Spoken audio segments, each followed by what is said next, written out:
Hello everyone! Nandito po tayo ngayon sa onion farm ni Sir Ernesto Ladesma ng Barangay Pesa, Bungabo, Nueva Ecija. Bali, ang kasama niya po si Sir Apolonio Talino. Bali, kaibigan niya po kayo. Sir, magkano po nabili yung sibuyas nyo? 95. 95 pesos per kilo. Sa 95 pesos per kilo, sapat na po ba yung ganong presyo para magkaroon ng income ang tulad yung magsasaka? Sa ngayong 2026, yung sa lagay ng sibuyas namin ngayon, mahina nga. Makalabas ani lang. Bali, Labas lang. hindi pa rin sapat yung ganon kasi... Oo, sa'yo lang ang ani. Naka mo 7 kilo to, baka umani lang ng 300. Sa 300 times 95. 95. Tapos yung Ang gastos ay aabot ng 400. medyo malaki nga po pala, no? Eh, puti ito. Paano po yung magiging... Kung maganda yung ani, yung 7 kilo na to, kung ani na 1,000, kikita ng maganda, medyo maganda. Dahil 7 kilo nga. Apo. 7 kilo to, baka mga 300 lang. Oo nga, pagka... Hindi konti lang kikita. Tapos sa panahon ngayon, natatakot naman ng mga farmers dahil dumarating na yung harabas. Harabas. Yun na may kalaban natin. Paano po yung gagawin nyo? Halimbawa kung meron ng harabas yung sibuyas nyo.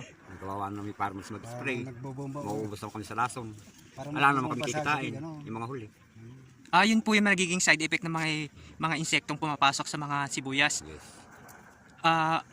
Ano po yung panawagan nyo sa government? Halimbawa kung magkakaroon na naman sila ng importation ng sibuyas. Ay, hindi na, parang hindi na mag-import. Ang panawagan ng mga farmers na sana sa hina ng ani, huwag na magbago muna sana yung presyong ganyan kahit paano makakalabas ang gastos. Tsaka mahina pa yan eh. Yun nga ho. Kasi yung nung mga nakakaraang buwan, duman yung kalamidad.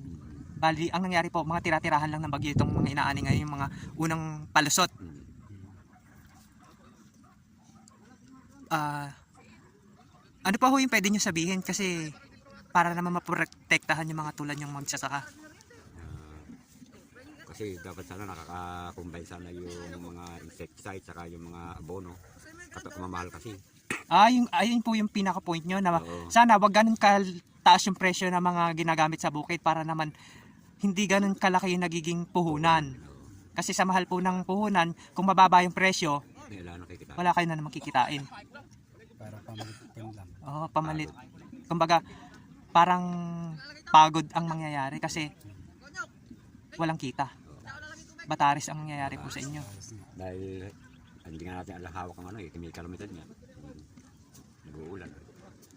Ang kalaban natin haba ng liig, saka yung napupungkos. Yun nga ho. Pag humaba nga po yung liig ng sibuyas, wala nang pag-asa. Nagbobomba ka pagkagawa. Kasi ang nangyayari po sa inyo, para po maging maayos yung paglaki ng sibuyas, para maging pag-anihan, maganda yung ani, araw-araw po kayo nag-i-spray. Madaling araw. Gabi, tsaka madaling araw, tsaka Yun nga ho, sana makita din ng ibang mga buyers na wag naman nila ibaba yung presyo para naman sa mga tulad nyo pong nakikisama, hindi naman po masyadong madihado. Yun lamang po at maraming salamat.